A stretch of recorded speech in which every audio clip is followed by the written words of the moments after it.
Morning చేసిన ఇడ్లీ మిగిలిపోయింది, చల్లగా అయింది, ఎవరూ తినట్లేదు. మళ్ళీ ఇడ్లీ కుక్కర్ పెట్టి దీన్ని వేడి చేయడం అనేది చాలా టైం టేకింగ్ ప్రాసెస్. అందుకే నేను ఈ విధంగా చేశాను. ఒక స్టవ్ మీద బౌల్ పెట్టి అందులో కొన్ని వాటర్ పోసుకోవాలి. నా దగ్గర ఇలాంటి హోల్స్ ఉన్న బౌల్ ఉంది. ఇది లేకపోతే దీనికంటే కొంచెం పెద్దది ఏదైనా పర్లేదు, మీ దగ్గర ఏది అవైలబుల్గా ఉంటే అది తీసుకోండి.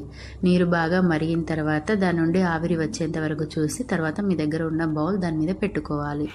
ఆవిరి ఆ హోల్స్ నుండి బయటకు వచ్చేంత వరకు ఉండనివ్వాలి. తర్వాత మీ దగ్గర ఉన్న ఇడ్లీలు ఈ విధంగా వీడియోలో చూపించిన విధంగా దాని మీద పెట్టుకోవాలి.